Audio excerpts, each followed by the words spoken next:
الحمد لله نحمده ونستعينه ونستغفره ونعوذ بالله من شرور أنفسنا ومن سيئات أعمالنا من يهده الله فلا مضل له ومن يضلله فلا هادي له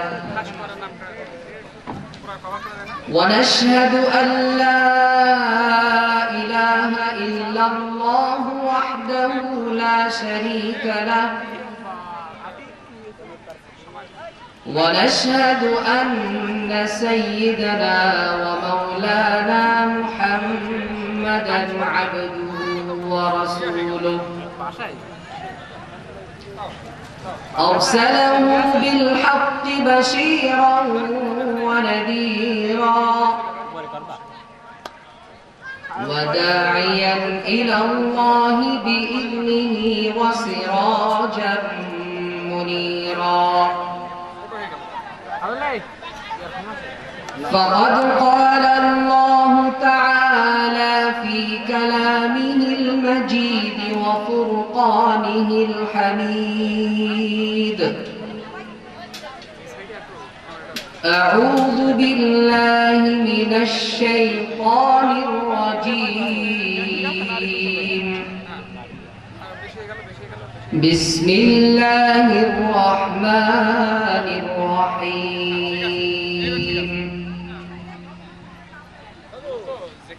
ألا إن أولياء الله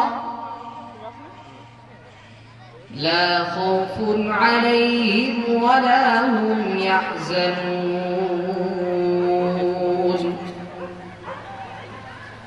الذين آمنوا وكانوا يتقون صدق الله العظيم وقال رسول الله صلى الله عليه وسلم سبعة يظلهم الله في ظله يوم لا ظل إلا ظله إمام عادل وشاب نشأ في عبادة الله ورجل قلبه معلق في المساجد ورجلان تحابا في الله اجتمعا عليه وتفرقا عليه ورجل دعته امرأة ذات منصب وجمال فقال إني أخاف الله ورجل تصدق بصدقة فأخفاها حتى لا تعلم شماله ما تنفق يمينه ورجل ذكر الله خاليا ففاضت عيناه أو كما قال عليه النبي صلى الله عليه وسلم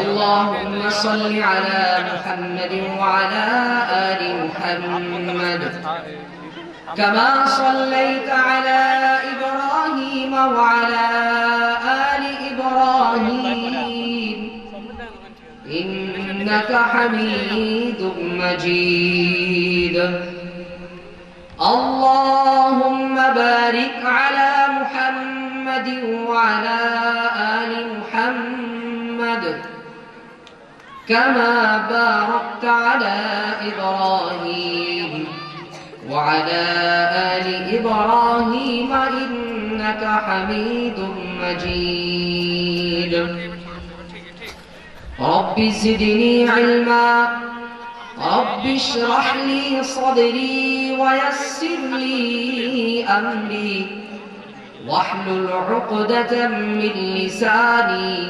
يفقه قولي أستغفر الله أستغفر الله أستغفر الله ربي من كل ذنب وأتوب إليه لا حول ولا قوة إلا بالله العلي العظيم سبحانك لا علم لنا إلا ما علمتنا إنك أنت العليم الحكيم إن أريد إلا الإصلاح ما استطعت وما توفيقي إلا بالله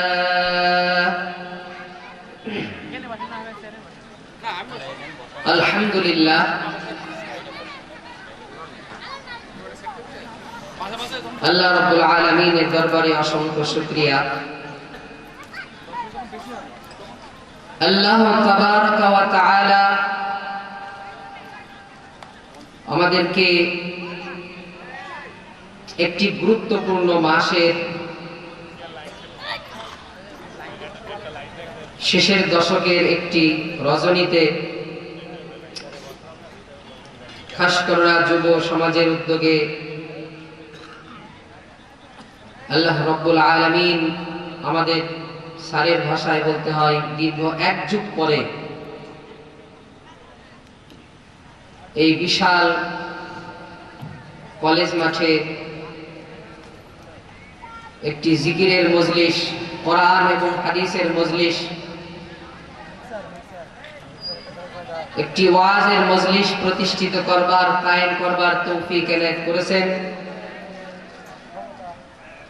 এজন্য আমরা সেই মালিকের দরবারে শুকরিয়া তান বলি আলহামদুলিল্লাহ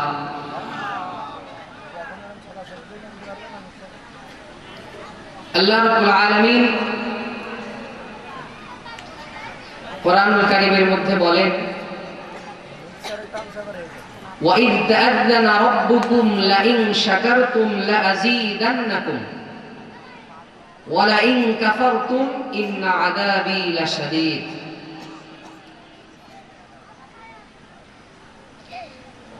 তোমাদের প্রতিপালক ঘোষণা দিচ্ছেন এলান করছেন জানিয়ে দিচ্ছেন যে লাইন শাকারতুম যদি তোমরা কোনো নিয়ামত প্রাপ্ত হয়ে আল্লাহ রাব্বুল আলামিনের কৃতজ্ঞতা জ্ঞাপন করো লাযীদান্নাকুম তাহলে অবশ্যই অবশ্যই আমি তোমাদেরকে উক্ত নিয়ামতকে বহুগুণে বৃদ্ধি করে দেব সুবহানাল্লাহ ওয়ালাইন কাফারতুম আর যদি তোমরা কুফরি করো কৃতঘ্ন হও কৃতজ্ঞতা জ্ঞাপন না করো আমার নিয়ামত প্রাপ্ত হবার পরেও কৃতজ্ঞতা স্বীকার না করো আমার নিয়ামতকে গোপন করো এবং সেটাকে অস্বীকার করো তার মূল্যায়ন না করো তাহলে জেনে রাখো ইন্না আযাবি লাশাদীদ আমার শাস্তি লাশাদীদ তীব্র কঠিন মর্মন্তুদ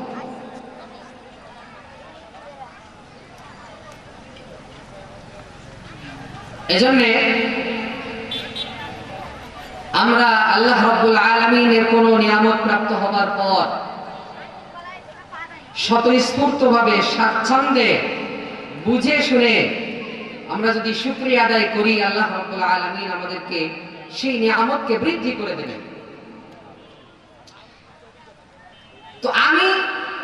এবং সাধারণত যে কোনো বক্তা, যে কোনো ওয়াইজ আপনাদেরকে এবং মাঠে ময়দানে মসজিদে বিভিন্ন জায়গায় বক্তৃতার শুরুতে সাধারণত এই কথাটা বলে থাকেন যে আল্লাহ তাআলা আমাদেরকে তৌফিক দিয়েছেন এখানে একত্রিত হবার, ওয়াজের মাহফিল করার, এই রজনীতে কোরআন হাদিস শোনার জন্য আসার বসার। আমরা সবাই বলি আলহামদুলিল্লাহ। এভাবে আমরা আলহামদুলিল্লাহ বলি যখন বক্তা বলতে বলেন। তো আলহামদুলিল্লাহ, সমস্ত প্রশংসা আল্লাহ। কেন? যে আল্লাহ আমাদের আসার তৌফিক দিয়েছেন। তো আমরা নিয়ামতের শুকরিয়া আদায় করব। তো আজকের এই নিয়ামতটা কি? নিয়ামত হলো যে জিকিরের মজলিসে, কোরআন হাদিসের মজলিসে উপস্থিত হতে পারা। এটা আল্লাহ রাব্বুল আলামিনের একটা বড় নিয়ামত। এজন্য আমরা শুকরিয়া আদায় করি, আলহামদুলিল্লাহ বলি, বুঝি আর না বুঝি। বক্তা এজন্যই বলতে বলেন, কিন্তু আমরা আলহামদুলিল্লাহ বলি, কিন্তু কি জন্য বললাম আলহামদুলিল্লাহ এটা আমরা জানি না। এই সম্প্রতি আমরা আলহামদুলিল্লাহ কেন বললাম? বললাম এজন্য যে আমি একটি জিকিরের মজলিসে, কোরআন এবং হাদিসের মজলিসে উপস্থিত হতে পেরেছি। এটা আমার জন্য নিয়ামত। এই নিয়ামতটা আমি প্রাপ্ত হয়েছি, এজন্য আল্লাহ তাআলার শুকরিয়া আদায় করছি, যেন আল্লাহ তাআলা আমাকে এই নিয়ামত বাড়িয়ে দেন, মানে আরো বেশি বেশি করে দিনের মজলিস করার এবং সেই সমস্ত মজলিসে উপস্থিত হওয়ার তৌফিক আমাদেরকে দেন। যে কথাগুলো বললাম, এই অনুভূতি আমাদের মাথায় থাকে না, আমরা এমনি আলহামদুলিল্লাহ বলি। কারণ আমরা ওয়াজের মাঠ কায়েম করা, কোরআন হাদিসের মজলিস কায়েম করা, জিকিরের মজলিস কায়েম করা, মসজিদে যাওয়া, নামাজ পড়া, ইবাদতগত কোনো বিষয়কে নিয়ামতই মনে করি না। আল্লাহ তাআলা আমার 2 বিঘা জমি কেনার তৌফিক দিয়েছেন, আমরা সেটাকে নিয়ামত মনে করি। 5 তলা বিল্ডিং করার তৌফিক দিয়েছেন, সেটাকে নিয়ামত মনে করি। আমাকে একটা প্রাইভেট কার কেনার তৌফিক দিয়েছেন, সেটাকে নিয়ামত মনে করি। বস্তুগত, বৈষয়িক এবং পার্থিব সকল অর্জনকে আমরা নিয়ামত মনে করি। কিন্তু ইবাদত পালনের সুযোগ, বন্দেগী পালনের সুযোগ, আল্লাহ রাব্বুল আলামিনের কোন ইবাদত সমাপ্ত করতে পারার যে তৌফিক, এটাকে আমরা নিয়ামতই মনে করি না। যার কারণে স্বাচ্ছন্দ্যে, স্বতঃস্ফূর্তভাবে, হৃদয়ের গভীর থেকে, অন্তরের অন্তঃস্থল থেকে আমরা আলহামদুলিল্লাহ বলি না। গতানুগতিক আমরা আলহামদুলিল্লাহ বলি। আমাদের হৃদয়ে এই অনুভূতি থাকে না যে আমি একটি জিকিরের মজলিসে উপস্থিত হতে পেরেছি, এটা আল্লাহর মহা নিয়ামত। এবং এই নিয়ামত আমি শুকরিয়া আদায় করছি এজন্য যে আল্লাহ তাআলা যেন আমাকে আরো বেশি বেশি করে এই মজলিসে উপস্থিত হতে পারার তৌফিক দান করেন। এই অনুভূতি থাকে না, দুঃখজনক। অথচ কোরআন হাদিসের মজলিসে উপস্থিত হওয়া, আহলে কোরআন, আহলে হাদিস, আলেম ওলামাদের মুখ থেকে দ্বীনের উপদেশ শুনতে পারা, এটা আল্লাহ পাকের অনেক বড় নিয়ামত। হাদিসে রাসূল সাল্লাল্লাহু আলাইহি ওয়াসাল্লাম বলেন, লা ইয়াকউদু কওমুন ইয়াযকুরুনাল্লাহ ইল্লা হাফাতহুমুল মালাইকা ওয়া গাশিয়াতহুমুর রাহমা ওয়া নাযালাত আলাইহিমুস সাকিনাহ وذكرهم الله في من عنده محمد رسول الله صلى الله عليه وسلم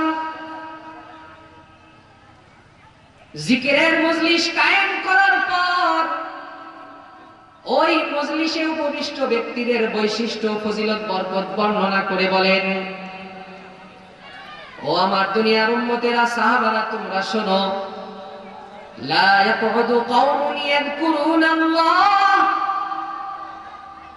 দুনিয়ার কিছু উম্মত, কিছু বান্দা দুনিয়ার মধ্যে একত্রিত হয়, সলা পরামর্শ করে, যুক্তি সলা পরামর্শ করে একটি জিকিরের মজলিস কায়েম করার, একত্রিত হয়ে আল্লাহ রাব্বুল আলামিনের জিকির করবে, কোরআন এবং হাদিসের বয়ান শুনবে। এজন্য দুনিয়ার কিছু মানুষ যখন একত্রিত হয়, সলা পরামর্শ করে, সলা পরামর্শ করার পর আল্লাহ রাব্বুল আলামিনের জিকির করার জন্য যখন একত্রিত হয়, লা ইয়াকুদু কওমুন ইয়াযকুরুনাল্লাহ, আল্লাহ তাআলার জিকির করবে, আল্লাহ তাআলার গুণগান গাইবে, স্তুতি গাইবে, প্রশংসা করবে, বিভিন্ন বিধিবিধান নিয়ে আলোচনা করবে। এই উদ্দেশ্যে যখন দুনিয়ার কিছু মানুষ একত্রিত হয়, তখন আল্লাহ রাব্বুল আলামিন এই উপবিষ্ট ব্যক্তিদের জন্য নগদ কিছু পুরস্কারের ব্যবস্থা করেন। রাসূলুল্লাহ সাল্লাল্লাহু আলাইহি ওয়াসাল্লাম বলেন, শোনো শোনো, কি সেই পুরস্কার? ইল্লা হাফাতহুমুল মালায়েকা, দুনিয়ার কিছু মানুষ আল্লাহ রাব্বুল আলামিনের জিকির করার জন্য যখন ওয়াজের মাঠ কায়েম করে, প্যান্ডেল করে একত্রিত হয়, তখন আল্লাহ রাব্বুল আলামিনের রহমতের ফেরেশতারা, ইল্লা হাফাতহুমুল মালায়েকা, রহমতের ফেরেশতারা ওই জিকিরের মজলিসের চারিপাশে বেষ্টন করে নেয়। এই জিকিরের মজলিসটাকে আল্লাহ রাব্বুল আলামিন স্বীয় রহমতের ফেরেশতা দ্বারা পরিবেষ্টন করে ক্ষান্ত থাকেন না। ফেরেশতা দ্বারা পরিবেষ্টিত করার পর আরো কিছু বৈশিষ্ট্য, আরো কিছু ফজিলত, বরকত, আরো কিছু পুরস্কারের ঘোষণা দিয়ে রাসূল কারীম সাল্লাল্লাহু আলাইহি ওয়াসাল্লাম বলেন, ওয়া গাশিয়াতুহুমুর রাহমা, জিকিরের মজলিসের চারিপাশে ফেরেশতারা পরিবেষ্টন করে নেবার পর ওয়া গাশিয়াতুহুমুর রাহমা, আল্লাহ রাব্বুল আলামিন তার রহমতের চাদর দ্বারা ওই উপবিষ্ট মানুষদেরকে আচ্ছাদিত করে নেন। ওয়া নাযালাত আলাইহিমুস সাকিনা, প্রথম পুরস্কার, দ্বিতীয় পুরস্কার, এরপরে তৃতীয় পুরস্কার হিসেবে আল্লাহ রাব্বুল আলামিন জিকিরের মজলিসে উপবিষ্ট ব্যক্তিদের সাথে কি আচরণ করেন? আমাদের নবী বলেছেন, ওয়া নাযালাত আলাইহিমুস সাকিনা, ওই মজলিসে উপবিষ্ট ব্যক্তিদের উপরে, হৃদয়ে আল্লাহ রাব্বুল আলামিন আসমান থেকে প্রশান্তির ফলগুধারা বর্ষণ করেন। ওয়া নাযালাত আলাইহিমুস সাকিনা, তাদের উপরে ঐশী প্রশান্তি, দৈব প্রশান্তি নাজিল হতে থাকে, অবতীর্ণ হতে থাকে। সুবহানাল্লাহ। এজন্য ওয়াজ মাইকের আওয়াজে বাড়ি বসে শোনা যায়, কিন্তু যে তিনটা পুরস্কারের কথা বললাম, সামনে আরো একটা পুরস্কারের কথা আছে। এই পুরস্কারগুলো সামনাসামনি একত্রিত হয়ে মজলিসে না বসলে পাওয়া যাবে। এই পুরস্কারগুলো ঘোষিত হয়েছে, বিবৃত হয়েছে হাদিসের মধ্যে, যারা মাহফিলে উপবিষ্ট থাকবে, সামনাসামনি থাকবে, একত্রিত হবে, তাদের জন্য। এজন্য বছরের অনেক সময় আমরা দুনিয়ার জন্য ব্যয় করি, মুহূর্ত, সেকেন্ড, ঘন্টা, মিনিট সব। কতদিন পর এই খাসকররা যুব সমাজের উদ্যোগে একটি কোরআন হাদিসের মজলিস কায়েম করা হয়েছে। আমি উদাত্ত আহ্বান জানাবো, আপনারা এখনো যারা এদিকে ওদিকে আছেন, শোনাই তো যাচ্ছে মাইকে, মাহফিলের সৌন্দর্য বর্ধিত করার জন্য, মাহফিলটাকে সফল করার জন্য, সর্বোপরি আল্লাহ রাব্বুল আলামিনের সন্তুষ্টি অর্জন করার জন্য সকলের প্রতি সবিনয় অনুরোধ করছি, আপনারা যে যেখানে আছেন এই প্যান্ডেলে এসে উপস্থিত হয়ে যান। রাসূল সাল্লাল্লাহু আলাইহি ওয়াসাল্লাম এই তৃতীয় পুরস্কারের পরে আরেকটা কথা বলেন, ওয়া যাকারাহুমুল্লাহু ফী মান ইনদা, ওয়া যাকারাহুমুল্লাহু ফী মান ইনদা, ও দুনিয়ার মানুষ, তোমরা জিকিরের মজলিসে একত্রিত হয়ে তোমরা গুনাহগার, তোমরা তোমাদের জবান থেকে নিঃসৃত হয় আল্লাহ তাআলার বাণী, তোমরা এমন মানুষ গুনাহগার, জিকিরের মজলিসে উপস্থিত হয়ে আল্লাহ রাব্বুল আলামিনের গুণগান করো, জিকির করো, এতে আল্লাহ রাব্বুল আলামিন এত খুশি হন, আল্লাহ রাব্বুল আলামিন তার আশেপাশে যারা থাকে ওই ফেরেশতাদেরকে নিয়ে তোমাদের জিকির করতে থাকে। সুবহানাল্লাহ। ওয়া যাকারাহুমুল্লাহ, আল্লাহ তাআলা তাদের জিকির করেন, আলোচনা করেন, তাদের প্রশংসা করেন। ফি মান ইনদা, তার নিকটে যারা আছে, যে সমস্ত ফেরেশতারা তাদের কাছে বলতে থাকেন, আব্দুর রহমান, আব্দুল করিম, অমুক তমুক দেখো একত্রিত হয়ে আজকে আমার গুণগান গাচ্ছে, আমার বড়ত্ব, আমার প্রশংসা, স্তুতি গাচ্ছে। সুবহানাল্লাহ। আল্লাহ রাব্বুল আলামিন আমাদের সকলকে তৌফিক দান করুন, আজকের এই মাহফিল সহ আরো বেশি বেশি করে জিকিরের মজলিস কায়েম করা এবং জিকিরের মজলিসে উপস্থিত হওয়া। আমরা কি চাই? এই সমস্ত মজলিস, এই জিকিরের মজলিস, একত্রিত হয়ে দিনের কথাবার্তা শুনে আমরা কি চাই? আমরা চাই যে আল্লাহ রাব্বুল আলামিন আমাদেরকে যেই উদ্দেশ্যে সৃষ্টি করেছেন পৃথিবীতে, আমরা সেই উদ্দেশ্যকে বাস্তবায়ন করে ময়দানে আমরা যখন আল্লাহ রাব্বুল আলামিনের দরবারে সামনে দণ্ডায়মান হব, উত্থিত হব, তখন যেন আল্লাহ রাব্বুল আলামিনের প্রিয় বান্দা হয়ে আল্লাহর সামনে দণ্ডায়মান হয়ে আমাদের কাঙ্ক্ষিত সেই স্থান জান্নাতুল ফেরদৌস আমাদেরকে আল্লাহ তাআলা নসিব করেন, আমরা পাই। এই উদ্দেশ্যেই তো আমাদের এত কিছু করা। কিয়ামতের মাঠ অত্যন্ত ভয়াবহ। কিয়ামতের মাঠের কঠিন পরিস্থিতিতে আমরা যেন নাজাত পেতে পারি, আমরা যেন মুক্তি পেতে পারি, ওই বিভীষিকাময় পরিস্থিতিতে আল্লাহ রাব্বুল আলামিনের জাহান্নাম থেকে মুক্তি পেয়ে আমরা যেন জান্নাতে যেতে পারি, এজন্যই তো আমাদের এই সমস্ত আয়োজন, নামাজ, কালাম, ইবাদত, বন্দেগী ইত্যাদি ইত্যাদি। আমরা দুনিয়াতে আল্লাহ তাআলার প্রিয় বান্দা হতে পারি, আমরা মানুষদেরকে আল্লাহ রাব্বুল আলামিনের প্রিয় বান্দা হবার জন্য যেন ডাকতে পারি, সবাই যেন আল্লাহর ওলি হতে পারে, আমরা সবাই যেন আল্লাহর ওলি হতে পারি, আল্লাহ রাব্বুল আলামিনের ওলি হয়ে কবরে যেতে পারি। এজন্যই এত উদ্যোগ। কিয়ামতের মাঠ অত্যন্ত ভয়াবহ। দুনিয়াতে যারা আমাদের সর্বোচ্চ আপনজন, যারা নিজেদের গায়ে আগুন লাগিয়ে আমাদেরকে বাঁচান, নিজে না খেয়ে আমাদেরকে খাওয়ান, নিজের জীবন দিয়ে আমাদেরকে বাঁচান, এই সমস্ত আপনজন কিয়ামতের মাঠে আপন থাকবে। আল্লাহ রাব্বুল আলামিন কোরআনুল কারীমে বলেন, فَإِذَا جَاءَتِ الصَّاخَّةُ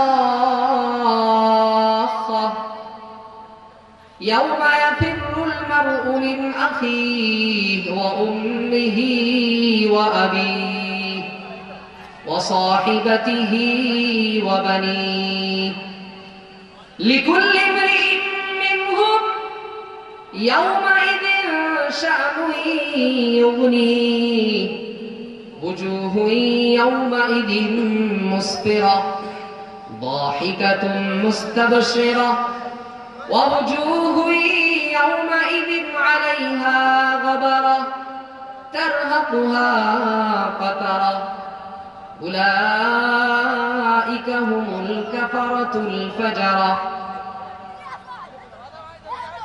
قرآن الكريم মধ্যে আল্লাহ রাব্বুল আলামিন ডাক দিয়ে বলেন, ও দুনিয়ার মানুষ শুনে রাখো, ফাইদা জাআতিস সাখা, যখন কঠিন কর্মনিনাদ শুরু হয়ে যাবে, কিয়ামতের মাঠ কায়েম হয়ে যাবে, হাসর কায়েম হয়ে যাবে, হাসরের ময়দান আল্লাহ রাব্বুল আলামিন প্রতিষ্ঠিত করবেন। দুনিয়ার মধ্যে সবচেয়ে আপনজন যাদেরকে ভেবেছিলে, তোমার জানের থেকেও যাকে প্রিয় মনে করেছিলে, যেই ব্যক্তি তার নিজের জানের থেকেও তোমাকে বেশি ভালোবেসেছিল, শুনে রাখো কিয়ামতের ময়দানে কেউ তখন আপন থাকবে না। ইয়াউমা ইয়াফিরুল মারউ মিন আখিহি, দুনিয়ার মধ্যে ভাই যদি সরে খাস করার বাজারে আমার আপন ভাইকে অমুকজন পিটিয়েছে, কেউ আঘাত করেছে, ভ্রাতৃত্বের টানে রক্তের টানে আমরা ছুটে যাই, প্রতিবাদ করি, প্রতিশোধ নেওয়ার চেষ্টা করি, আত্মরক্ষা করি, ভাইকে বাঁচানোর চেষ্টা করি, নিজের জীবন দিয়ে হলে অনেক ভাই ভাইকে রক্ষা করে। কিন্তু আল্লাহ রাব্বুল আলামিন বলেন কিয়ামতের ময়দানে এই রক্তের ভাই, আপন ভাই, এত মুহাব্বতের ভাই, সেদিন এই মুহাব্বতের ভাই আপন ভাই থেকে পালিয়ে যাবে। ইয়াউমা ইয়াফিরুল মারউ মিন আখিহি, মানুষ সেদিন তার আপন ভাই থেকে পলায়ন করবে। ওয়া উম্মিহি ওয়া আবিহি, আহারে নিজের পিতা নিজের মাতা কত ভালোবাসে, কত আপনজন। ওয়া উম্মিহি ওয়া আবিহি, সেই দিন পিতার থেকেও আপন মায়ের থেকেও মানুষ পালিয়ে যাবে, দূরে পালিয়ে যাবে। অন্য এক হাদিসে আছে কুল্লু উম্মাতিন জাকিয়া, হাঁটু গেড়ে বসে আসমানের দিকে তাকিয়ে নফসি নফসি করবে। যার যার চিন্তায় এত মুশগুল, এত ব্যস্ত থাকবে, আরে নিজের আপন মায়ের থেকেও মানুষ পালিয়ে যাবে। ওয়া আবিহি, নিজের বাপের থেকেও নিজের পিতার থেকেও পালিয়ে যাবে।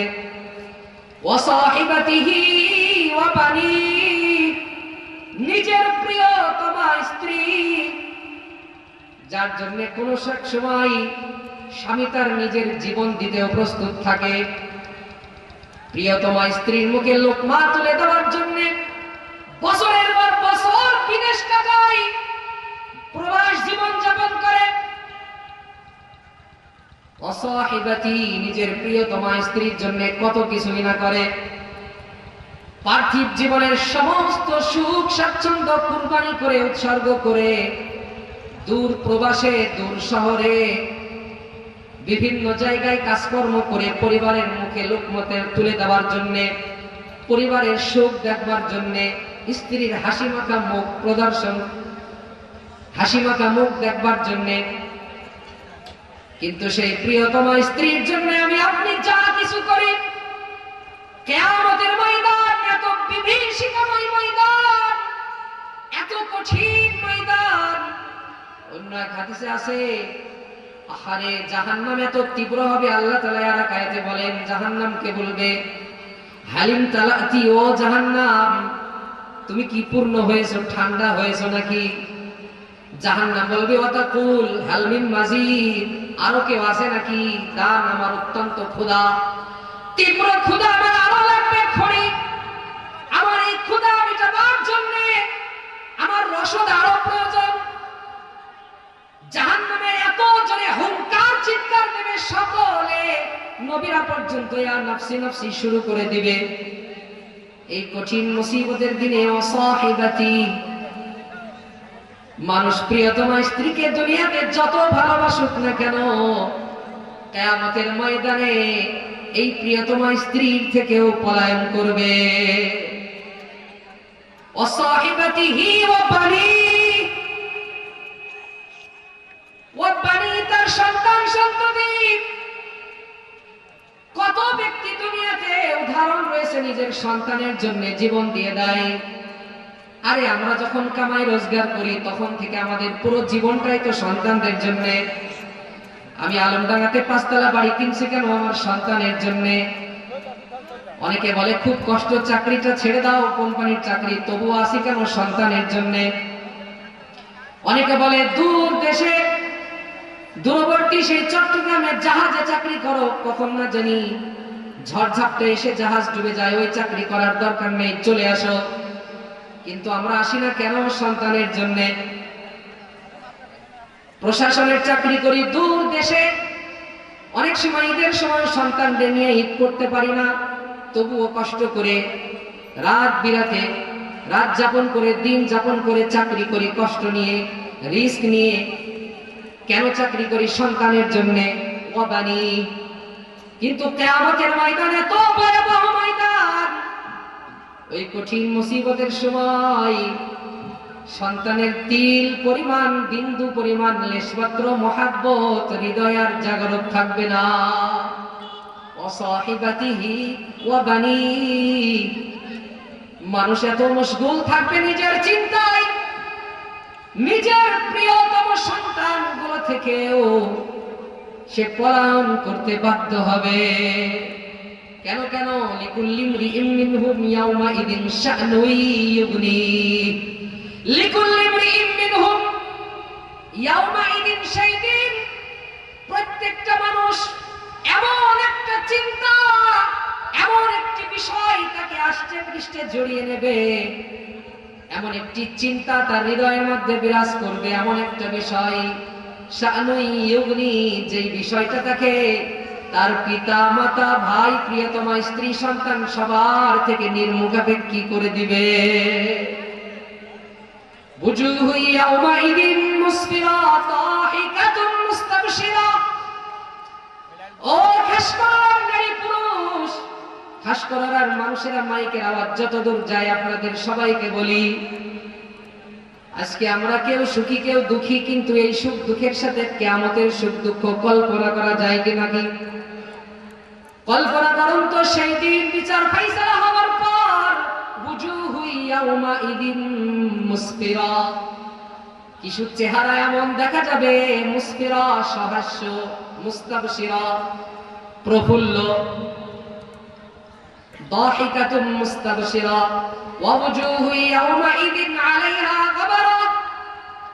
আর যদি আমি আপনি ধরা খেয়ে যাই, আমাদের গুনাহের পাল্লা ভারী হয়ে যায়, আল্লাহর সামনে আটকিয়ে যাই, ইয়াওমাইদিন আলাইহা গাবারা, মানুষের মুখের উপরে বালু, ধুলা বালি, কাদা নিক্ষেপ করলে যেমন দেখায়, আলাইহা গাবারা, কিয়ামতের ময়দানে তাদের মুখটাও এমন হয়ে যাবে ধুলি ধূসরিত, তারহাকুহা কাতারা, অন্ধকার তমস্যাচ্ছন্ন হয়ে যাবে, অন্ধকারের ছায়া তাদের চেহারার উপরে নেমে আসবে।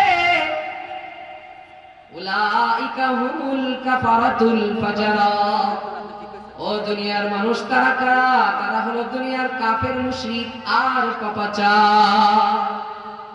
এই কিয়ামতের মাঠ এত কঠিন মাঠ, কিয়ামতের ময়দান এত বিভীষিকাময়, আসবেই আমাদের জীবনে, আসবেই। বিশ্বাস করছি বলেই তো আমরা এখনো মুসলমান। কিয়ামতকে যদি কেউ অস্বীকার করে, হাসরকে কেউ অস্বীকার করে, মুসলিম থাকবে?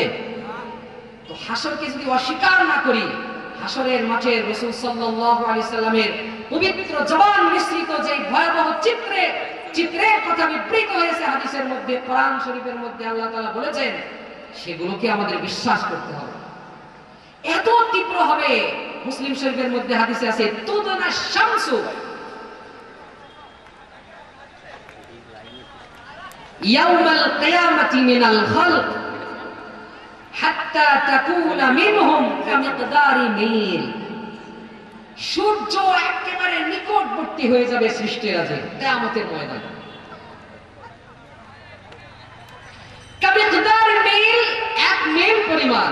এই হাদিসের রাবী বলেন 1 মিল পরিমাণ কি আমি তা জানি না, পরিষ্কার করে জানা যায় যে খুব নিকটবর্তী হবে সূর্য। কেউ ব্যাখ্যা করেছেন 1 হাত, 1 গজ, 1 মাইল ইত্যাদি ইত্যাদি।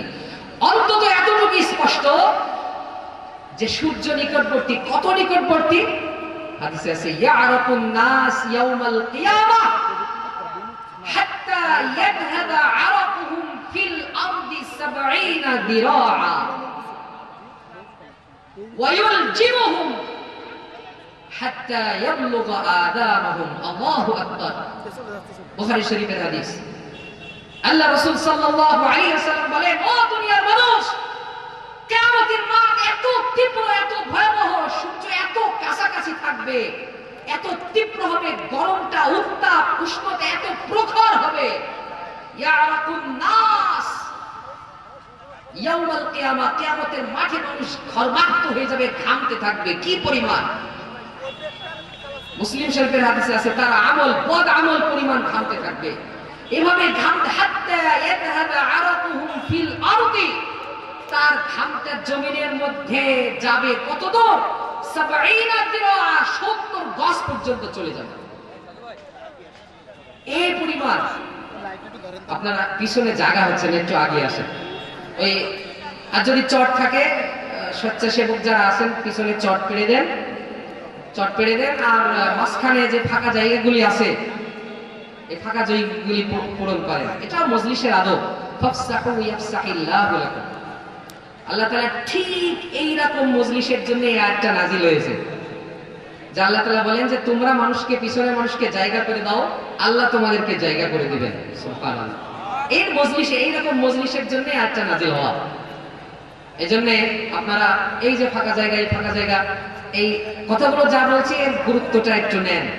বললেও অসার, নিথর, নিস্তল, হুজুর যা বলছে বলুন, এই কথাটা শোনেন। যারা পিছনে সামনে জায়গা আছে আগে আসেন, এটা আদব। আপনাদের সওয়াব হবে, আল্লাহ তাআলা আপনাদেরকে কোরআনের ঘোষণা অনুযায়ী জান্নাতে জায়গা করে দিবেন। মনে করছেন একটু আগে এসবো জান্নাতে আল্লাহ জায়গা করে দিবে, আল্লাহর কি অভাব আছে? না আল্লাহর কাছে কারো জবাবদিহি করতে হয়? আল্লাহ তাআলা করতে পারেন। সামনের জায়গাগুলো যা ফাঁকা আছে আপনারা পূরণ করে নেন। আলহামদুলিল্লাহ। যে কথা বলছিলাম, আমি তো আমার হৃদয় থেকে বলবার চেষ্টা করছি, আপনারা কিভাবে নিচ্ছেন আমি জানি না। আমি কোনো কিচ্ছা কাহিনী, গল্প গুজব বলতে এখানে আসিনি। তাফসীরুল কোরআন মাহফিলের নামে যা হয় আপনারা জানেন, যে কোন হুজুর সুর সার, কিচ্ছা কাহিনী, আইয়ুব আলাইহিস সালাম ইত্যাদি বিভিন্ন যার ভিত্তিহীন, হাদিসে নাই, কোরআনে নাই, সহিহ হাদিসে নাই, কিচ্ছা কাহিনী দিয়ে সুর দিয়ে ওয়াজ টোয়াজ করে গেলে খুব বিশাল ওয়াজ করতে পারে। আব্দুল্লাহ তো ভালো ওয়াজ শিখেছে, কিন্তু কি ওয়াজ করেছে তা তো জানি না। এসে মিছিল হচ্ছে, আমাদের দাবি, আমাদের দাবি, মানতে হবে, মানতে হবে। আমার বড় ভাই বলেন, মাদার ইমদাদুল্লাহ, উনি এই গল্পটা বলেন। তো একজন লোককে ডেকে নিয়ে, ভাই তোমাদের কি দাবি? ভাই তা তো জানি না, আমাদের দাবি মানতে হবে। তো এইরকম আমি যা বলছি কোরআন হাদিস থেকে বলবার চেষ্টা করছি, আপনারা এর গুরুত্ব একটু হৃদয়ে, এই কথার মর্ম হৃদয়ে অনুধাবন করা, হৃদয়ঙ্গম করার চেষ্টা করেন। কিয়ামতের ময়দানে আমাদের সকলকেই উত্থিত হতে হবে, সকলকেই জাগ্রত হতে হবে। পুনর্জীবন বলে কিছু আছে, এটা অবশ্যই আমরা বিশ্বাস করি। এই বিশ্বাসের উপর আমল করতে হবে। তো যে কথা বলছিলাম, উপস্থিত শ্রোতা মণ্ডলী, যে কিয়ামতের মাঠের তীব্রতা, প্রখরতা এত প্রচন্ড হবে যে কিয়ামতের ময়দানে মানুষ ঘামতে ঘামতে তাদের ঘাম জমিনে পড়বে কি পরিমাণ, 70 হাত পর্যন্ত চলে যাবে। এবং তার বদ আমল, গুনাহ পরিমাণ কারো চাকনা পর্যন্ত, কারো উরু পর্যন্ত, কারো কর্ণ পর্যন্ত, ওয়ায়ুল জিবহুম, লাগাম পড়ে যেমন হয়, ঘামে সে ডুবে যাবে, নিমজ্জিত হয়ে যাবে। কি পর্যন্ত? হাত্তা ইয়াবলুগা আদানাহুম। কিয়ামতের মাঠে ঘামতে ঘামতে এই পরিমাণ ঘাম জমা হয়ে যাবে, কি কঠিন মুহূর্ত। সূর্য একেবারে নিকটবর্তী, মাথার উপরে। বদ আমল যেই পরিমাণ, বদ আমল অনুযায়ী মানুষ ঘামতে থাকবে কিয়ামতের মাঠে। ও মুসলমান, ঘামতে ঘামতে হাদিসে আছে এই পরিমাণও মানুষ ঘামবে। কিছু মানুষের ঘাম এত পরিমাণ হবে, হাত্তা ইয়াবলুগা আযানাহুম, সে তার কর্ণ পর্যন্ত ওই ঘামের মধ্যে নিমজ্জিত হয়ে যাবে। নাউযু বিল্লাহি মিন যালিক। আল্লাহ তাআলা আমাদেরকে এই পরিস্থিতি থেকে রক্ষা করুন। এই কিয়ামতের কঠিন ময়দানে আমাদেরকে বাঁচতে হবে। এই কিয়ামতের এই কঠিন ময়দানে বাঁচবে কারা? চিন্তা থাকবে না কাদের? আল্লাহ তাআলা কোরআনুল কারীমের মধ্যে বলে দিয়েছেন, সবাইকে যদি ওই বৈশিষ্ট্যের অধিকারী মানুষ আমরা না হতে পারি, কিয়ামতের ময়দানে বাঁচার কোনো উপায় নেই। এই কিয়ামতের কঠিন মাঠ, জাহান্নাম একদিকে গর্জন দিচ্ছে, সবাই আনফসি আনফসি করছে, নিজের চিন্তায় মশগুল, মায়ের থেকে পালিয়ে যাচ্ছে, বাপের থেকে পালিয়ে যাচ্ছে, সব অপরিচিতের মতো মনে হচ্ছে, নিজের নিয়ন্ত্রণ হারিয়ে ফেলছে।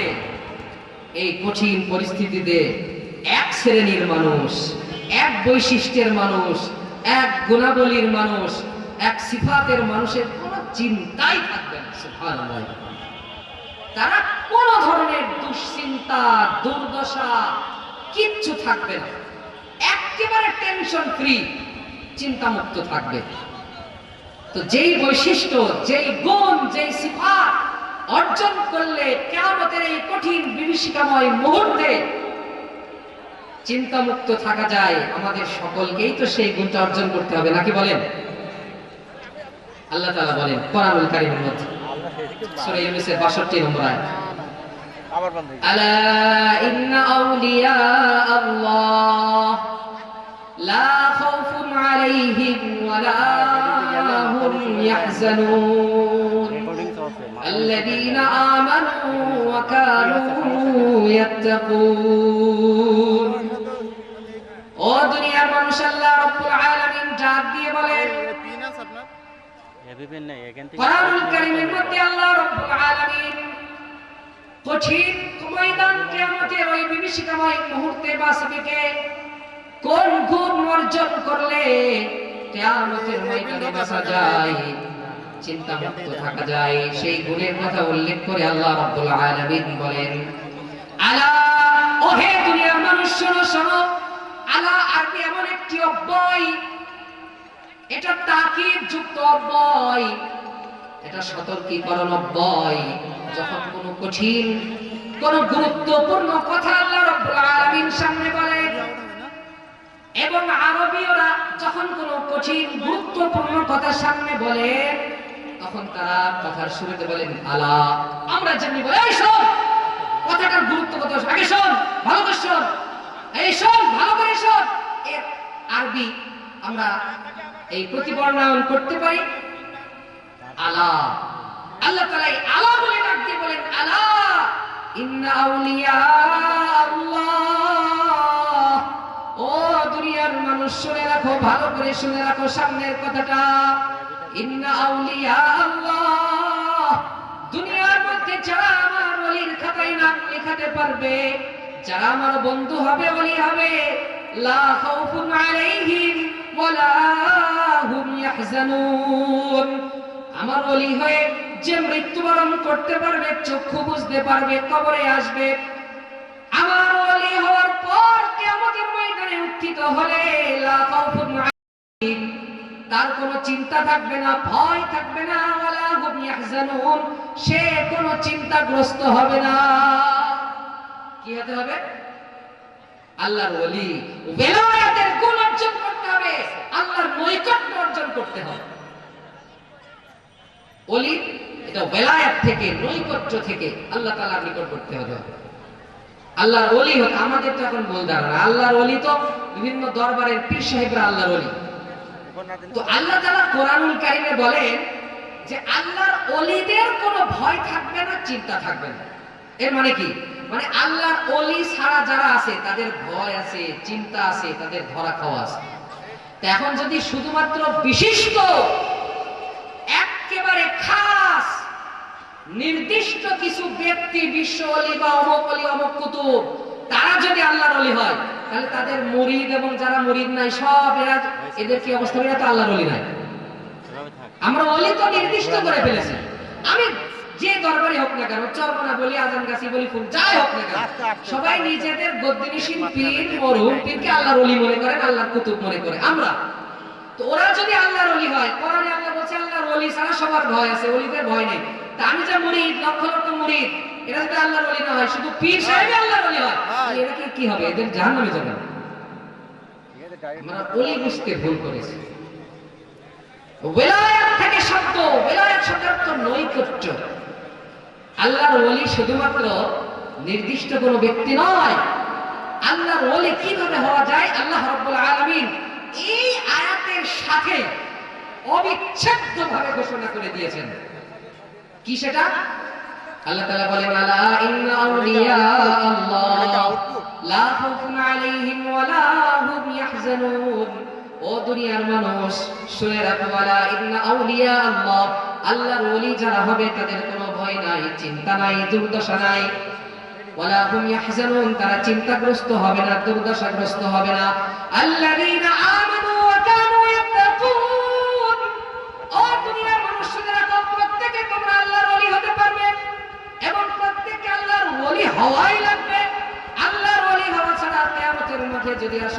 যদি আসো ধরা খাইবে তুমি। আল্লাহর ওলি হওয়ার পর তোমাদেরকে জানায় দেই আল্লাহর ওলি কারা, আল্লাযীনা আমানু ওয়া কানু ইয়াত্তাকুন। আল্লাহর ওলি হলেন তারা আল্লাযীনা আমানু, যারা ঈমান গ্রহণ করেছে, ঈমান আনয়ন করেছে, পাক্কা মুমিন, ওয়া কানু ইয়াত্তাকুন, এবং যারা তাকওয়া অবলম্বন করেছে। যারা ঈমানদার, যাদের ভিতরে তাকওয়া আছে, ঈমানদার এবং তাকওয়াবান পরেজগার ব্যক্তি মাত্রই আল্লাহর ওলি। এই ঘোষণা কার? এই মানদণ্ড কার? এই সূত্র কার? আমাদের সূত্র কি? অমুকের মুরিদ না হলে আল্লাহর ওলি হওয়া যায় না, অমুক সবক পালন না করে আল্লাহর ওলি হওয়া যায় না, অমুক ওজিফা পাঠ না করলে আল্লাহর ওলি হওয়া যায় না, অমুক দরবারে গিয়ে বিভিন্ন তবকায় উপনীত না হলে আল্লাহর ওলি হওয়া যায় না। আমাদের সূত্র আর আল্লাহ রাব্বুল আলামিনের কোরআনে ঘোষিত সূত্র এক। আল্লাহ তাআলা কি বললেন? প্রত্যেকে তোমরা আল্লাহর ওলি হতে পারবে এবং হওয়াই লাগবে। সূত্রটা কি? আল্লাযীনা আমানু ওয়া কানু ইয়াত্তাকুন। ঈমান আনো, তাকওয়া অর্জন করো। হ্যাঁ, আমার তাকওয়ার জন্য আমি আলেমের কাছে যাব। কি পন্থায় তাকওয়া অবলম্বন করা যায়, কোন কাজ করলে তাকওয়া অর্জিত হয়, কোন কাজ করলে আল্লাহর নৈকট্য অর্জন করা যায়, আমল শিখতে যাব। দলের নাম লিখিয়ে কিয়ামতের ময়দানে কবরে উনি আমার কাছে এসে পার করবেন, এই নিয়তে নয়। আমি রাসূলের আমল শিখতে যাব, যে রাসূল কি করেছেন, তাকওয়ার জন্য কি শিখিয়েছেন, ঈমানের জন্য কি শিখিয়েছেন। আলেম সাহেব, পীর সাহেব আমাকে তা শিখান, আমিও যাতে ঈমান, খাঁটি ঈমান এনে আনয়ন করে, ঈমানের বিভিন্ন স্তর পার হয়ে তাকওয়া অবলম্বন করে আমিও আল্লাহর ওলি হতে পারি। আল্লাহর ওলি সবাইকে হতে হবে এবং সবারই হওয়ার পথ আছে, এবং সবাইকে আল্লাহর ওলি হলেই কবরে যেতে হবে। তাহলে কিয়ামতের ময়দানে তাদের কোনো চিন্তা থাকবে না, দুর্দশা। হাদিস শরীফের মধ্যে আল্লাহ রাসূল করিম সাল্লাল্লাহু আলাইহি ওয়াসাল্লাম এক হাদিসে কিয়ামতের ময়দানে যাদের কোনো চিন্তা থাকবে না, ভয় থাকবে না, একেবারে এই যে বর্ণনা করলাম, তীব্র গরম, ঘর্মাক্ত হয়ে যাচ্ছে মানুষ, এই ঘামে আল্লাহ রাব্বুল আলামিনের স্পেশাল কিছু বান্দা যারা আল্লাহ তাআলার ওলি, তাদেরকে স্পেশাল ছায়া দান করবেন, যেই ছায়াটা মানুষ পেলে ঘর্মাক্ত হবে না, চিন্তান্বিত হবে না, চিন্তাযুক্ত হবে না, দুর্দশাগ্রস্ত হবে না। কোরআনে আল্লাহ তাআলা বললেন আল্লাহর ওলি যদি হয় তার কোনো চিন্তা নাই, ভয় নাই।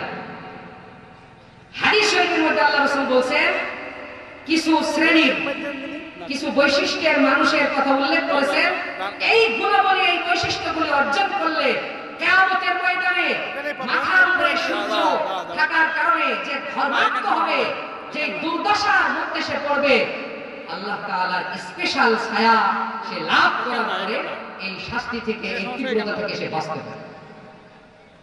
এখানে সমস্যা নাই। আল্লাহ রাসূল সাল্লাল্লাহু আলাইহি সাল্লাম সেই 7 প্রকার আল্লাহর ওলির ঘোষণা এক হাদিসের মধ্যে দিয়েছেন। এই 7 শ্রেণীর মানুষ, 7টা গুণ যদি তোমাদের ভিতরে থাকে, তাহলে তোমরা আল্লাহর ওলি। কিয়ামতের ময়দানে আল্লাহর স্পেশাল ছায়া দেওয়া হবে, যেদিন কোনো ছায়া থাকবে না, মানুষ ঘেমে কান পর্যন্ত ডুবে যাবে, নিমজ্জিত হয়ে যাবে। عن أبي هريرة رضي الله تعالى عنه قال قال رسول الله صلى الله عليه وسلم 7 ক্যামেরা সংগ্রহ তো জনাব মুহাম্মদ রাসূলুল্লাহ সাল্লাল্লাহু আলাইহি ওয়াসাল্লাম ঘোষণা করেন, ও দুনিয়ার উম্মত শুনে রাখো, 7 শ্রেণীর মানুষের অন্তর্ভুক্ত যদি তোমরা হতে পারো, 7 শ্রেণী, লা ইউজিল্লুহুমুল্লাহু ফি জিল্লিহি ইয়াওমা লা জিল্লা ইল্লা জিল্লু, ইউজিল্লুহুমুল্লাহু ফি জিল্লিহি ইয়াওমা লা জিল্লা ইল্লা জিল্লু। ও দুনিয়ার মানুষ শুনে রাখো, কিয়ামতের ময়দানে আল্লাহ রাব্বুল আলামিন 7 শ্রেণীর মানুষকে ইউজিল্লুহুমুল্লাহু ফি জিল্লিহি, তার নিজের স্পেশাল ছায়ার তলে স্থান দান করবেন। ইয়াওমা লা জিল্লা ইল্লা জিল্লু, যেই দিন তার ছায়া ছাড়া ওই কিয়ামতের মাঠে আর কোনো ছায়া থাকবে না। তার ছায়া ছাড়া কোনো, ইয়াওমা লা জিল্লা ইল্লা জিল্লু, তার ছায়া ছাড়া কোনো ছায়া নেই। সেই মুহূর্তে ইউজিল্লুহুমুল্লাহু ফি জিল্লিহি, তার নিজের স্পেশাল ছায়াতলে সাত শ্রেণীর মানুষকে তিনি ছায়াদান করবেন। তাহলে আমাদেরকে এই 7 শ্রেণীর অন্তর্ভুক্ত হতে হবে নাকি বলেন? চেষ্টা করতে হবে। আমি যেই কয়টা পারি বর্ণনা করব, আমার যতক্ষণ পর্যন্ত সময় থাকে একটা একটা করে আমরা বর্ণনা করব। যেই কয়টা শ্রেণীর কথাই আমরা শুনি না কেন, এই মজলিসে উপবিষ্ট হয়ে দৃঢ় প্রতিজ্ঞা নিয়ে যাবেন, হৃদয়ঙ্গম করে যাবেন, আত্মপ্রত্যয় নিয়ে যাবেন যে আল্লাহ আজ থেকে এই গুণ যদি আমার ভিতরে থাকে বদ্ধমূল করো, না থাকলে আল্লাহ তুমি এই গুণ অর্জন করে কিয়ামতের ময়দানে ওই ছায়াপ্রাপ্ত দলে অন্তর্ভুক্ত হওয়ার তৌফিক দান করেন। আল্লাহ সবাইকে কবুল করুন, বলেন আমিন। আল্লাহ রাসূল বলেন সাবআতুন ইউযিল্লুহুমুল্লাহু ফি যিল্লিহি ইয়াওমা লা যিল্লা ইল্লা যিল্লু ইমামুন আদিল। এক নম্বর, প্রথম শ্রেণী, যেই শ্রেণীর মানুষ কিয়ামতের ময়দানে আল্লাহর স্পেশাল আরশের ছায়াতলে ছায়া পাবে, সেই প্রথম শ্রেণী হলো ইমামুন আদিল, ন্যায়পরায়ণ শাসক, ন্যায়পরায়ণ বাদশা।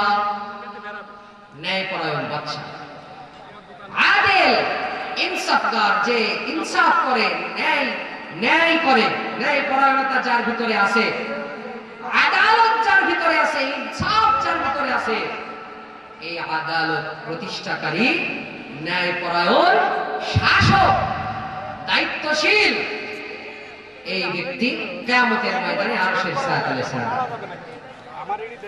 তাহলে যেই ব্যক্তিরা শাসক আছে, যারা শাসকের স্থানে পজিশনে আছে, যারা দায়িত্বশীলতার পজিশনে উপবিষ্ট আছেন, অভিষিক্ত আছেন, তারা খুব সহজেই এই গুণটা অর্জন করে, ন্যায় পরায়ণতা প্রতিষ্ঠা করে, এই গুণটা অর্জন করে কিয়ামতের ময়দানে আল্লাহ তাআলার স্পেশাল ছায়াতলে স্থান গ্রহণ করতে পারে।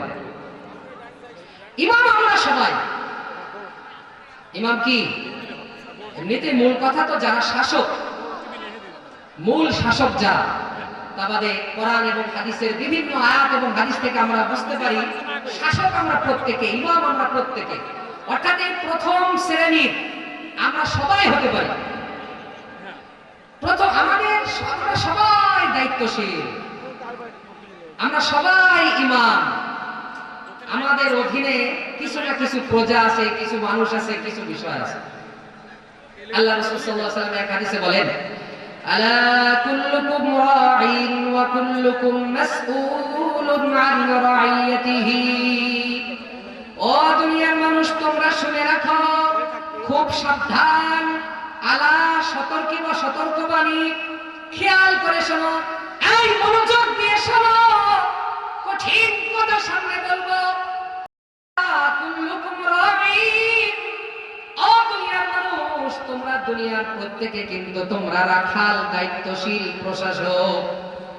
ওয়া কুল্লুকুম মাসউলুন আন রাইয়াতিহি, প্রত্যেক দায়িত্বশীলের অধীনে যাই থাকুক না কেন, ওই অধীনস্থ ব্যক্তিদের সম্পর্কে তোমাদেরকে জিজ্ঞাসিত হতে হবে। আমি যদি একটি অফিসের বস হই, আমার অধীনে যে কর্মচারী আছে তাদের সম্পর্কে আল্লাহ তাআলা আমাকে জিজ্ঞাসা করবেন। আমি যদি একটি পরিবারের অভিভাবক হই, আমাকে আল্লাহ রাব্বুল আলামিন আমার অধীনস্থ পরিবারের সকল সদস্যদের সম্পর্কে আল্লাহ তাআলা আমাকে জবাবদিহি করবেন, আমাকে জিজ্ঞাসিত হতে হবে। আমি যদি একটা চেয়ারম্যান হই, ইউনিয়নের সকল প্রজা মানুষদের সম্পর্কে আল্লাহ তাআলা আমাকে জিজ্ঞাসা করবেন। আমি যদি একজন মাদ্রাসার হাফেজখানার শিক্ষক হই, আমার ছাত্র সম্পর্কে আল্লাহ তাআলা আমাকে জিজ্ঞাসা করবেন। আমি যদি দেশের রাজা হই, প্রজা সম্পর্কে আল্লাহ তাআলা আমাকে জিজ্ঞাসা করবেন। আমি যদি একটা মসজিদের ইমাম হই, আমার মুসল্লিদের সম্পর্কে আল্লাহ তাআলা আমাকে জিজ্ঞাসা করবেন। এজন্য শুনে রাখো দুনিয়ার উম্মত, ইমাম শুধু ওই বাদশা, রাজা, প্রধানমন্ত্রী, রাষ্ট্রপতি না। কান খুলে শুনে রাখো, তোমরা প্রত্যেকে কিন্তু দায়িত্বশীল। আলা কুল্লুকুম রাঈন, আলা শুনে রাখো, শুনে রাখো, কুল্লুকুম তোমাদের প্রত্যেকে রাঈন, দায়িত্বশীল, ওয়া কুল্লুকুম তোমাদের প্রত্যেকে মাসউল, জিজ্ঞাসিত হতে হবে, আন রাঈয়াতিহি তোমাদের অধীনস্থ ব্যক্তিদের সম্পর্কে। এমনকি এমনকি আমি আমার হাত আমার অধীনে রয়েছে। আমি হাতকে ডাইনে চালালে ডাইনে যাই, বামে চালালে বামে যাই। সামনে যদি পদক্ষেপ ফেলি, আমি যদি পাকে নিক্ষেপ করি সামনে, পা সামনে যাই, পিছনে ফেললে পিছনে যাই। আমি আমার অঙ্গ প্রত্যঙ্গে যেই দিকে মন চাই, ডাইনে তাকাতে চাইলে চোখ সেই দিকে ঘোরে, বামে তাকাতে চাইলে চোখ বাম দিকে ঘোরে। আমি কান দিয়ে যা শুনতে মনে চাই, এখন তো প্রযুক্তির যুগ, তাই আমি শুনতে পাই। আমি মোবাইলের স্ক্রিনে যা দেখতে মনে চাই, ফ্রি ইন্টারনেটের যুগে তাই আমি দেখতে পাই। ও দুনিয়ার মানুষ, এজন্য আমি মানুষ কেন? আমি আমার নিজের হাত, পা, কান, চোখ, নাকের মালিক। এইগুলো আমার অধীনস্থে রয়েছে, আমার আন্ডারে রয়েছে, এগুলোরও আমি দায়িত্বশীল। এজন্যই আল্লাহ রাব্বুল আলামিন কোরআনুল কারীমের মধ্যে বলেন, ইন্নাস সামআ ওয়াল বাসারা ওয়াল ফুআদ কুল্লু উলাইকা কানা আনহু মাসউলা। ও দুনিয়ার মানুষ, শুনে রাখো, আল্লাহ রাব্বুল আলামিন বলেন, তুমি কি ভাবো এই কান, ইন্নাস সামআ তোমার এই শ্রবণ শক্তি, ওয়াস সামআ ওয়াল বাসারা তোমার এই চক্ষু কর্ণ, তোমার এই চোখ, ওয়াল বাসারা ওয়াল ফুআদ তুমি যেই হৃদয় দিয়ে কল্পনা করো, যেই কলব দিয়ে কল্পনা করো, যেই মস্তিষ্ক দিয়ে কল্পনা করো, চিন্তা করো, ইন্নাস সামআ ওয়াল বাসারা ওয়াল ফুআদ কুল্লু উলাইকা কানা আনহু মাসউলা। তোমার চোখ সম্পর্কেও তোমাকে জিজ্ঞাসিত হতে হবে, তোমাকে কান সম্পর্কেও জিজ্ঞাসিত হবে। কুল্লু উলাইকা প্রত্যেকটা অঙ্গ প্রত্যঙ্গ, কানা আনহু মাসউলা তার সম্পর্কে জিজ্ঞাসা করা হবে, প্রত্যেকটা অঙ্গ প্রত্যঙ্গই জিজ্ঞাসিত হবে। কানকে জিজ্ঞাসা করা হবে, ও কান, আব্দুর রহিমের কাছে তোমাকে আমানত রেখেছিলাম, তোমার সাথে কি ব্যবহার করেছে বলো। চোখকে বলা হবে, ও চোখ, আব্দুল করিমের কাছে তোমাকে আমানত রেখেছিলাম, আব্দুল করিম তোমার সাথে কি আচরণ করেছে বলো। এভাবে প্রত্যেকটা অঙ্গ প্রত্যঙ্গের কাছে জিজ্ঞাসা করা হবে। সূরা ইয়াসিনের মধ্যে আল্লাহ তাআলা বলেন, আল ইয়াউমা নাখতিমু আলা আফওয়াহিহিম ওয়া তুকাল্লিমুনা আইদিহিম ওয়া তাশহাদু আরজুলুহুম বিমা কানু ইয়াকসিবুন। কিয়ামতের ময়দানে আমরা যদি মুখ দিয়ে মিথ্যা বলার চেষ্টা করি, আল্লাহ বলবেন, আজ তোমাদের মুখে মোহর মেরে দেব, তালা লাগিয়ে দেব। ওয়া তুকাল্লিমুনা আইদিহিম পাপাচারদের হাত আমার সাথে কথা বলবে, ওয়া তাশহাদু সাক্ষ্য দেবে আরজুলুহুম তাদের পা, ওয়া তুকাল্লিমুনা আইদিহিম ওয়া তাশহাদু আরজুলুহুম কি সাক্ষী দিবে, বিমা কানু ইয়াকসিবুন। দুনিয়াতে এই হাত দিয়ে যা করেছে, এই চোখ দিয়ে যা করেছে, এই কান দিয়ে যা করেছে, সে সম্পর্কে প্রত্যেকটা অঙ্গ প্রত্যঙ্গ নিজে নিজেই সব বলে দিবে। এজন্য আমি মানুষ কেন? আমি আমার নিজে, আমি মালিক, আমার হাতেরও মালিক, ইমাম, দায়িত্বশীল। আমার হাত সম্পর্কেও জিজ্ঞাসা করা হবে, আমার কান সম্পর্কেও জিজ্ঞাসা করা হবে। এরপরে আমি যদি পরিবারের, আমরা সবাই, এজন্য আল্লাহ রাসূল বলেছেন, আলা কুল্লুকুম রাঈন।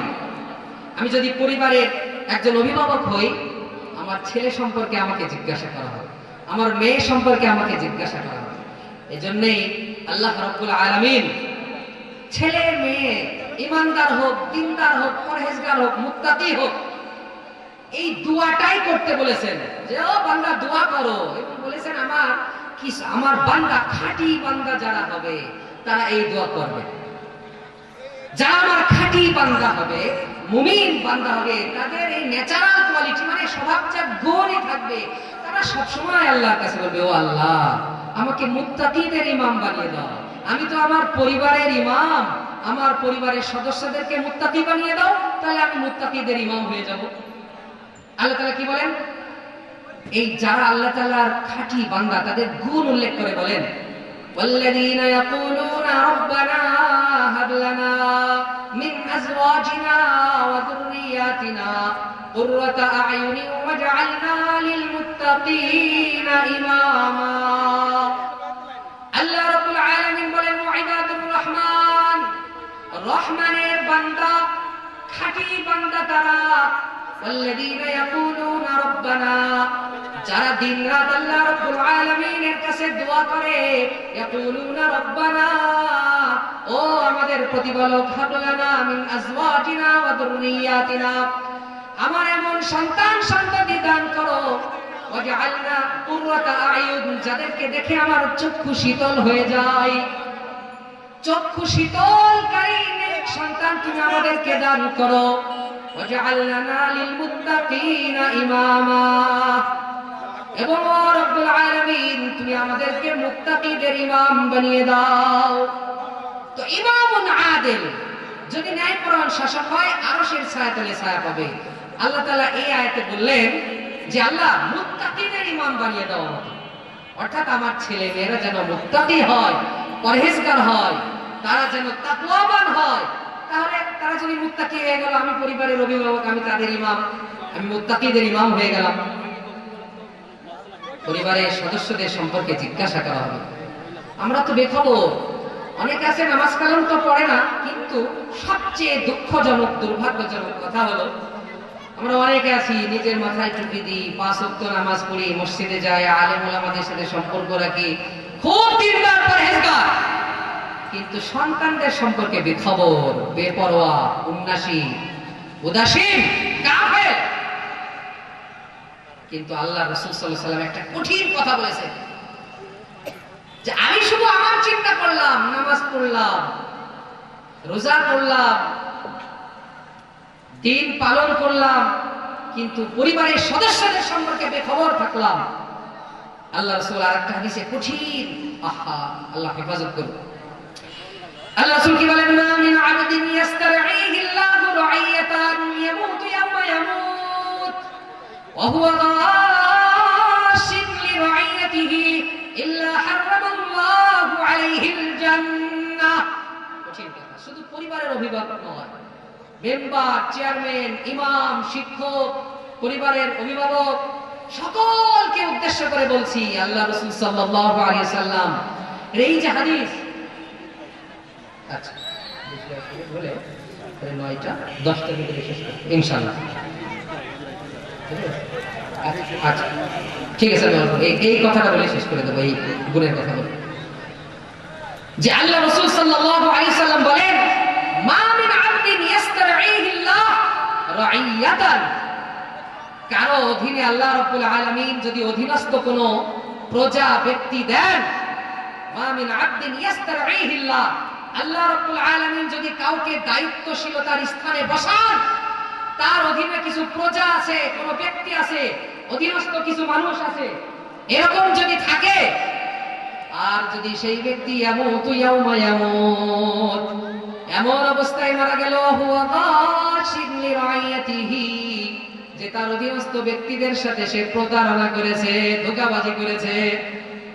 চেয়ারম্যান সাহেব যদি তার প্রজাদের হক অধিকার ভালোভাবে পালন না করতে পারে, ইমাম সাহেব যদি তাদের মুসল্লিদের অধিকার ভালোভাবে আদায় করতে না পারে, শিক্ষক যদি ফাঁকি দেয়, ছাত্রদের হক আদায় করে টিচ না দেয়, দর্শ না দেয়, পড়াশোনা না করায়, পরিবারের অভিভাবক যদি ফাঁকি দেয়, পরিবারের সদস্যদের যদি খবর দিনের ব্যাপারে কোনো খোঁজ খবর না নেয়, আর এইভাবেই যদি একজন দায়িত্বশীল ব্যক্তি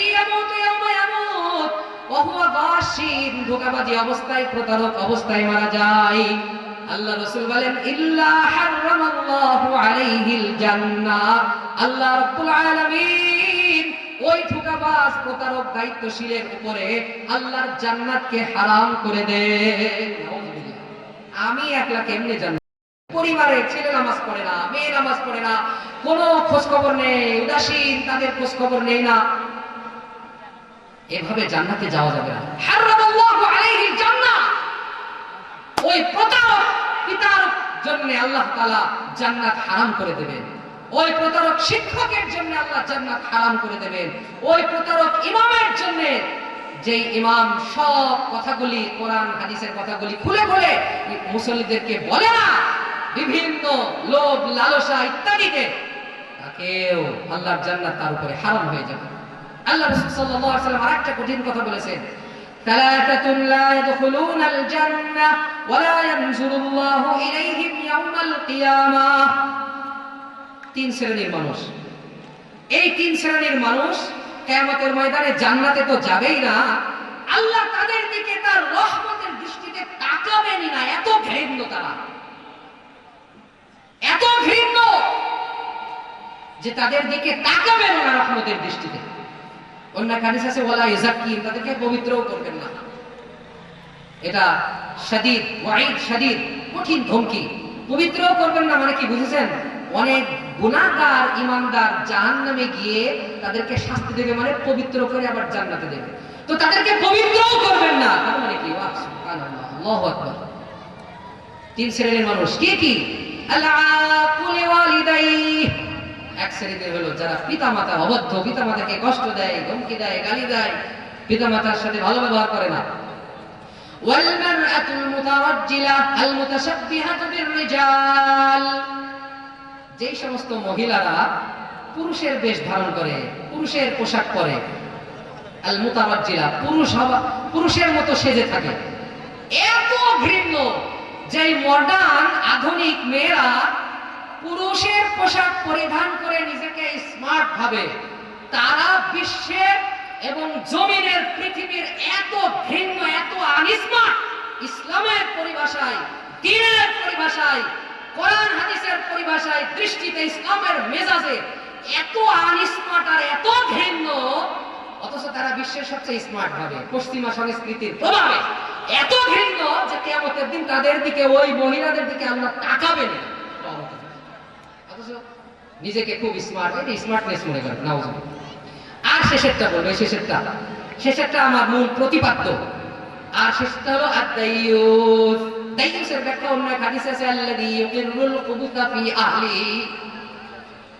আদ-দাইয়ুস, দাইয়ুস ব্যক্তি হলো পরিবারের ওই অভিভাবক মণ্ডল, আল্লাযী ইউকিরু ফি আহলিহি আল কুবুতা, যে অভিভাবক নিজের মেয়ের বেপরদা হওয়াকে বেশি কঠিন মনে করে না, নিজের ছেলের বেনামাজি হওয়াকে কঠিন মনে করে না, নিজের ছেলে মেয়ের বিয়ের বাড়িতে অনুষ্ঠান গান বাজনা হওয়াকে খারাপ মনে করে না। আল্লাযী ইউকিরু, সমর্থন দেয়, ফি আহলিহি, তার পরিবারের মধ্যে সমর্থন দেয়, আল খুবুতা, খারাপের। নিজে খুব নামাজি, একেবারে ঈদের মাঠে প্রথম কাতারে, মসজিদে জুমার দিন প্রথম কাতারে, সভাপতি, মসজিদের সভাপতি, ঈদগাহ সভাপতি, অমক অমক প্রভাবশালী, অমক তমক লোক, একেবারে বিরাট ব্যাপার। কিন্তু বাড়িতে গান বাজনা হয়, মেয়ে বেপরদা চলে, ছেলে নামাজ পড়ে না, এদেরকে বলা হয় আদ-দাইয়ুস। এই লোকটা মনে করে আমার ছেলে বিশাল স্মার্ট, বিশাল আধুনিক, আমি আমার বাড়িতে এখন আধুনিকতার চর্চা হয়, গান বাজনা হয়, ইত্যাদি ইত্যাদি হয়, পোশাকে আধুনিকতার চর্চা, ইত্যাদি ইত্যাদি, আর বাদ বাকি সব আনকালচার, ব্যাকডেটেড, সব সেকেলে, ইত্যাদি ইত্যাদি। কিন্তু এরা ইসলামের পরিভাষায় এত সেকেলে, এত আনস্মার্ট, এত ঘৃণ্য, এই সমস্ত ব্যক্তিরা যারা নিজের দিন জাহির করে, নিজের পরিবারের দিন নেই, নিজের স্ত্রীর মধ্যে দিন নেই, এটাকে আবার কঠিন মনে করে না। আল্লাযী ইউকিরু ফি আহলি আল খুবুতা, খারাপকে, অন্যায়কে সমর্থন করে, এরা এত ঘৃণ্য, লা ইয়ানজুরুল্লাহু ইলাইহিম ইয়াওমাল কিয়ামাহ, আল্লাহ তাআলা কিয়ামতের ময়দানে এর দিকে তাকাবেন না। এজন্য আল্লাহ তাআলা বলেন, কু আনফুসাকুম ওয়া আহলিকুম নারা, খালি নিজে বাঁচো না, শুধু নিজে বাঁচো না, কু বাঁচাও, রক্ষা করো, কু ওয়াকা থেকে, ওয়াকিউম থেকে, আনফুসাকুম ওয়া আহলিকুম, এবং তোমার পরিবার পরিজনদেরকে নারা, জাহান্নামের আগুন থেকে। ওয়াকুদুহান নাস ওয়াল হিজারা, শুনে রাখো জাহান্নামের আগুন কিন্তু ওই পোয়াল দিয়ে আর চলা দিয়ে জ্বালানো হবে না। ওয়াকুদুহা, জাহান্নামের রসদ, পাথিও, খড়ি কি হবে? আন-নাস ওয়াল হিজারা, জাহান্নামের খড়ি কিনতে হবে মানুষ আর পাথর। তোমার আচরণে তুমি এমন হয়ে যাও না যে তুমি জাহান্নামের খড়ি হও। তোমার আচরণে তোমার পরিবারের সন্তানগুলিকে এমন করো না যে তোমার সন্তানগুলি জাহান্নামের রসদ হয়। ওয়াকুদুহান নাস ওয়াল হিজারা আলাইহা মালাইকাতুন গিলাযুন শিদাদ লা ইয়াসুনাল্লাহা মা আমারাহুম। দুনিয়ায় অনেকের কাছে অনেক সুপারিশ করে তুমি বিশাল সভাপতি, সেক্রেটারি, ম্যাজিস্ট্রেট ইত্যাদি, তোমার ছেলে গিয়েছে অমুক হলে ইত্যাদি বিভিন্ন জায়গায়, এখান থেকে ফোন করে ওটা আমার ছেলে, ওটা আমার দলের লোক, বাস পার পেয়ে যাবে। কিন্তু শোনো, জাহান্নামে তোমার ছেলে যদি আটকে যায়, তুমি যদি আটকে যাও, তোমার কোনো নেতা ফোন করতে পারবে না। আলাইহা মালাইকা, ওই জাহান্নামের দারোয়ান মালাইকাতে এমন ফেরেশতা হবে, গিলাযুন শিদাদ, কঠোর, শিদাত, কঠিন, লা ইয়াসুনাল্লাহা মা আমারাহুম, সরকারের যে আইনই থাকুক না কেন অনেক সময় দারোগা ব্যাস নিজের লোক বলে ইত্যাদি ইত্যাদি করে, কিন্তু ফেরেশতা লা ইয়াসুনাল্লাহ মা আমারহুম, লা ইয়াসুনাল্লাহ মা আমারহুম, আল্লাহ যা নির্দেশ করেছেন তার তিল পরিমাণ ব্যতয় করেন না। ওয়ায়াফআলুনা মা ইউমারুন, ওই ফেরেশতার উপরে যা আদেশ, ফেরেশতা যা আদিষ্ট হয়েছে, ফেরেশতাকে যা আদেশ করা হয়েছে, ওয়ায়াফআলুন, তারা অবশ্যই অবশ্যই তা বাস্তবায়ন করবে। কিয়ামতের ময়দানে ছাড় পাওয়ার কিন্তু কোনো সুযোগ নেই। তাহলে আমার কথা শেষ। এক নম্বর, একটা 7টা গুণের একটা গুণ আমি আজকে উল্লেখ করতে পারলাম, সেটা কি? ইমামুন আদিল, ন্যায়পরায়ণ বাদশা, দায়িত্বশীল। আমরা সবাই ইমাম, সবাইকেই ন্যায়পরায়ণ হতে হবে। আমরা সবাই যদি ন্যায়পরায়ণ না হই, আল্লাহর জান্নাত হারাম। সবাই তো পরিবারের কেউ অভিভাবক আর কেউ সামনে অভিভাবক হব, এর বাইরে তো আর না। যারা বিয়ে শাদী করে না তাদের কথা আলাদা, খুব বিরল, আশাদুকাল মাদুম। তো আমরা সবাই হয় পরিবারের অভিভাবক, না হয় অভিভাবক হব। সাবধান আমরা যেন দায়ুস না হই। দায়ুস হলে আমরা যেটাকে পশ্চিমা সংস্কৃতি, আকাশ সংস্কৃতি, এই পশ্চিমা পচা সংস্কৃতির মানসিকভাবে এমন ভাবে প্রভাবিত এবং পরাজিত, আমরা যেটাকে স্মার্ট মনে করি। আরে পৃথিবীর সবচেয়ে সবচেয়ে সর্বকালীন সর্বজনীন স্মার্ট ব্যক্তিটার নাম কি? মুহাম্মদুর রাসূলুল্লাহ। তার মতো পোশাক, তার মতো খাওয়া, তার মতো অনুষ্ঠান করে আমরা নিজেদেরকে সেকেলে মনে করি, তাহলে আমরা বাস আমাদের জাতীয়তা রক্ষা করতে পারবো তো? এজন্য দায়ুস না হই। আমরা সবাই, আল্লাহ রাব্বুল আলামিন আমাদের সকলকে ইমামুন আদিল, ন্যায়পরায়ণ শাসক হয়েই জান্নাতের সুসংবাদ নিয়েই মৃত্যুবরণ করার তৌফিক দান করুক। আল্লাহ আমাকে এবং আপনাদের সকলকে এই তৌফিক দান করুক। আমিন। ওয়া আখিরু দাওয়ানা আলহামদুলিল্লাহি রাব্বিল আলামিন। আসসালামু আলাইকুম ওয়া রাহমাতুল্লাহি ওয়া বারাকাতুহু।